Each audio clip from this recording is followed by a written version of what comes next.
India ജയിച്ചാൽ മാത്രം പോരാ. ദക്ഷിണാഫ്രിക്ക വെസ്റ്റ് ഇൻഡീസ് മത്സരം അതായിരിക്കും ആദ്യത്തെ ഒരു കടമ്പ എന്ന് പറയുന്നത്. അത് നടക്കുന്നത് നാളെ വൈകുന്നേരം 3 മണിക്കാണ്.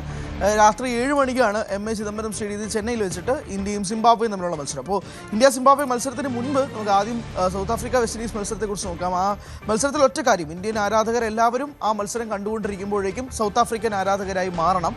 കാരണം സൗത്ത് ആഫ്രിക്ക ജയിച്ചേ മതിയാവുകയുള്ളൂ. ജയിച്ച് വെസ്റ്റ് ഇൻഡീസിനെ പരാജയപ്പെടുത്തുക, നല്ല മാർജിനിൽ ജയിച്ചാൽ അത്രയും സന്തോഷം. കാരണം അങ്ങനെയാണെങ്കിൽ വെസ്റ്റ് ഇൻഡീസിന് ഇപ്പോൾ നിൽക്കുന്ന പടുകൂറ്റൻ +5 എന്ന റൺ റേറ്റ് നല്ലോണം കുറയാൻ സാധിക്കും എന്ന് വേണം തന്നെ പറയാം. ഒരുപക്ഷെ സൗത്ത് ആഫ്രിക്ക ഇപ്പോൾ ഇന്ത്യയെ തോൽപ്പിച്ച 76 റൺ മാർജിൻ പോലെ വെസ്റ്റ് ഇൻഡീസിന് 76 80 റൺസിന് മാർജിനിൽ പരാജയപ്പെടുത്തിയാൽ വെസ്റ്റ് ഇൻഡീസിൻ്റെ റൺ റേറ്റ് നല്ലോണം കുറയും. സൗത്ത് ആഫ്രിക്കയ്ക്ക് റൺ റേറ്റ് സ്വാഭാവികമായിട്ട് കൂടും. എന്നാൽ പോലും 2ാം സ്ഥാനം തന്നെയായിരിക്കും ഇന്ത്യ ഈ ഗ്രൂപ്പിൽ നോക്കുന്നത്. 1ാം സ്ഥാനം ആര് വേണമെങ്കിലും എടുത്തോട്ടെ, സൗത്ത് ആഫ്രിക്ക എടുത്താൽ അത്രയും നല്ലത്. ഇനി നേരെ മറിച്ച് ഇന്ത്യയും സിംബാബ്വേയും തമ്മിലുള്ള മത്സരത്തിൽ നോക്കിയാലോ, ഒരുപക്ഷെ ഇന്ത്യക്ക് ഒരു 100 റൺസിനെങ്കിലും ജയിക്കേണ്ടി വരും. എന്നാൽ മാത്രമേ ഈ -3 എന്ന നെറ്റ് റൺ റേറ്റ് പോസിറ്റീവിലേക്ക് മാറ്റാൻ പറ്റുള്ളൂ. പോസിറ്റീവ് 0.something എങ്കിലും മാറ്റാൻ പറ്റത്തുള്ളൂ. കാരണം ഇപ്പോൾ ഇന്ത്യ ആദ്യം ബാറ്റ് ചെയ്ത് 220 എടുക്കുകയാണെങ്കിൽ സിംബാബ്വെ 120 തളയ്ക്കണം. അങ്ങനെ ഒരു 100 റൺസിനെങ്കിലും ജയിക്കണം.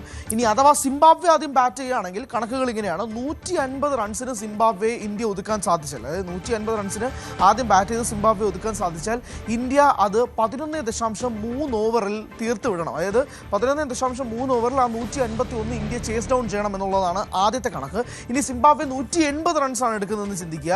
ഇന്ത്യ അത് 12.4 ഓവറിൽ ബീറ്റ് ചെയ്യണം. സിംബാബ്വേന് 200 അടിക്കുകയാണെങ്കിൽ ഇന്ത്യ അത് 13 ഓവറിനുള്ളിൽ ചേസ് ഡൗൺ ചെയ്യണം. അപ്പോൾ ഇതൊരു ഭീകരമായ ടാർഗറ്റാണ്. 13 ഓവറിനുള്ളിൽ 200 റൺസ് ചേസ് ചെയ്യുക പറഞ്ഞാൽ ഇതൊരു അങ്ങനെ അമ്മാതിരി കളി ഇന്ത്യ കളിക്കണം. എന്നാൽ മാത്രമേ വലിയൊരു സാധ്യതയുള്ളൂ. പക്ഷേ അങ്ങനെയാണ് അവസ്ഥ. കാരണം സൗത്ത് ആഫ്രിക്കയ്ക്കെതിരെ അങ്ങനെ ഒരു വലിയ തോൽവി, ദയനീയ തോൽവിയാണ് ഇന്ത്യ വഴങ്ങിയത്. വെസ്റ്റ് ഇൻഡീസ് സിംബാബ്വെ മത്സരമാവട്ടെ ഏകദേശം 107 റൺസിനോളം വെസ്റ്റ് ഇൻഡീസ് സിംബാബ്വെ പരാജയപ്പെടുത്തിയിരിക്കുന്ന ഒരു സാഹചര്യമുണ്ട്. അപ്പോൾ ചിദംബരം സ്റ്റേഡിയത്തിലേക്ക് വരുമ്പോഴേക്കും സിംബാബ്വേയും ഇന്ത്യയും വലിയൊരു മൊമെൻറ്റത്തിലല്ല വരുന്നത്. കാരണം 2 ടീമുകളും പരാജയപ്പെട്ടതിന് ശേഷമാണ് ഈ മത്സരത്തിലേക്ക് വരുന്നത്. ഗ്രൂപ്പ് ഘട്ടത്തിൽ 2 ടീമുകളും ഒരു മത്സരം പോലും പരാജയപ്പെട്ടിട്ടില്ല എന്നതും ഓർക്കണം. സൂപ്പർ 8ൽ 2 ടീമുകളും വലിയ പരാജയം വാങ്ങിയിരിക്കുകയും ചെയ്തു.